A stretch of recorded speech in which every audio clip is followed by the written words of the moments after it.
तो बच्चों हमारे पास अब यहाँ पर क्वेश्चन नंबर 10 है, जरा क्वेश्चन नंबर 10 को ध्यान से देखिएगा। तो इसमें लिखा हुआ है if cosec x is equal to 2/√3, cot x is equal to -1/√3 और आपका x बिलोंग करता है 0 से 2 और आपसे पूछा जा रहा है कि आपको निकालना है cos x plus cos 2x plus cos 3x dot dot dot cos 100x। अब बच्चों अगर इतनी बड़ी सीरीज लिखी जाती है तो इतनी बड़ी सीरीज देख करके आपको याद आती होगी कि ये कोसाइन सीरीज का ही फॉर्म लग रहा है कि नहीं? क्योंकि बच्चों ये लिखा क्या है, ये लिखा है cos x, फिर लिखा है cos x प्लस x, लिखा है ना, फिर लिखा है cos x प्लस 2x। समझ में आ रहा? ऐसे करते करते लास्ट टर्म क्या होगा, cos x प्लस 99x। क्या ये बात समझ में आई? तो बच्चों यहाँ पे टोटल नंबर ऑफ टर्म्स आपको समझने होंगे कि आखिरी टर्म क्या है, a plus n-1 into D, लेकिन है वो 100x। तो बच्चों आपको ये समझ में आना चाहिए कि मैंने ये कोसाइन सीरीज का फॉर्मेशन किया है और कोसाइन सीरीज का जो सम होता है वो मैंने आपको ऑलरेडी बता रखा है। वो क्या होता है, ऊपर होता है साइन nd/2, नीचे होता है साइन d/2 और कोसाइन सीरीज है तो लिखेंगे cos of a plus n-1/2 into D. और अगर साइन सीरीज होती तो शुरुआती वाले टर्म सेम रहते हैं, यानी कि sign nd/2 upon sine d/2 और साइन सीरीज होगी तो साइन के अंदर a plus n-1/2 into D. तो बच्चों ये कोसाइन सीरीज है, तो कोसाइन सीरीज को आप सम अप करो पहले जल्दी से और फिर चेक करो।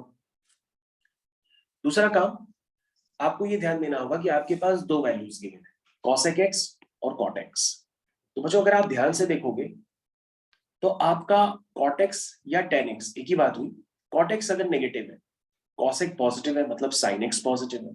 तो बच्चों sin पॉजिटिव है और cot नेगेटिव है, तो ऐसा कौन सा क्वाड्रेंट हो सकता है जहां पे ये x लाई करे? इसका मतलब ये x होगा सेकंड क्वाड्रेंट। इसका मतलब ये x जो है ये π/2 से पाई के बीच में लाई करता है, क्योंकि बच्चों वहीं पे तो sin x पॉजिटिव होगा और cot x नेगेटिव होगा। समझ में आया? तो बच्चों आपको सेकंड क्वाड्रेंट में रहना है, ये बात आप ध्यान दीजिएगा, बाकी आप कुछ भी करें। चलिए भाई, अब बच्चों यहां पर आप ध्यान देंगे अपनी सीरीज की तरफ, तो मैं आपको सीरीज पूरी दिखा देता हूँ। ये देखिए बच्चों, ये आपकी सीरीज है। इस सीरीज की तरफ आप अगर ध्यान देंगे तो उसमें टोटल नंबर ऑफ टर्म्स जो है वो बच्चों यहाँ पर कितने हैं, 100 टर्म्स है। यानी n की वैल्यू कितनी हो जाएगी, 100। d की वैल्यू कितनी है, x।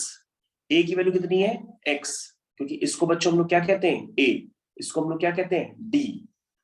तो d समझ में आ गया? d समझ में नहीं आया तो सेकंड टर्म को फर्स्ट टर्म से माइनस करो, आपके पास d आ जाएगा, यानी कॉमन डिफरेंस, क्योंकि ये सारे टर्म्स किसमें होते हैं, ap में। तो बच्चों याद रखो, मैंने यहाँ पे लगा दिया sine nd/2 upon sine d/2 cos a plus n-1/2 into D. जो बच्चों इसको आप अप्लाई करोगे तो अप्लाई करते करते करते करते आपको उसको सिंप्लीफाई करना पड़ेगा। जैसे यहाँ पे साइन 50x आ गया है, इसको आप सिंप्लीफाई कर लीजिएगा। cos 101x/2 है, इसको आप सिंप्लीफाई करिएगा। तो ये सब आपको सिंप्लीफाई करने ही पड़ेंगे, तो आप इसको पहले सिंप्लीफाई करके चेक करिएगा।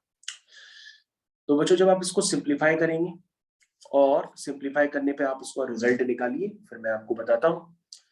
देखिए बच्चों, और इसके अलावा जो आपको इन्फॉर्मेशन यूज करनी है, मैंने आपको बताया था कि यहाँ पर sin x जो है वो √3/2 है और जो tan x है वो √3 है। तो बच्चों अगर sin x √3/2 है तो आपको x लेना कहाँ पर है, सेकेंड क्वाड्रेंट में लेना है। तो इसका मतलब x आपका है क्या, x आपका क्या आएगा, 2π/3।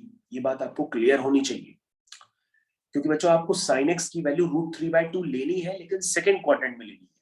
तो सेकेंड क्वाड्रेंट में आप क्या लिखोगे, sin π-θ इज sin θ।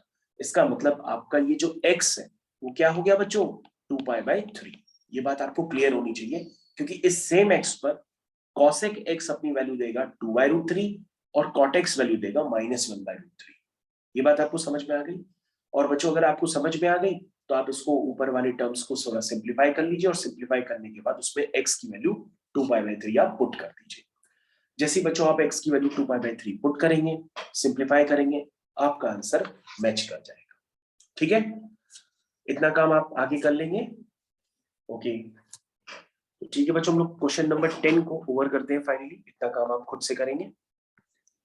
ये है आपका क्वेश्चन नंबर 10। Thank you.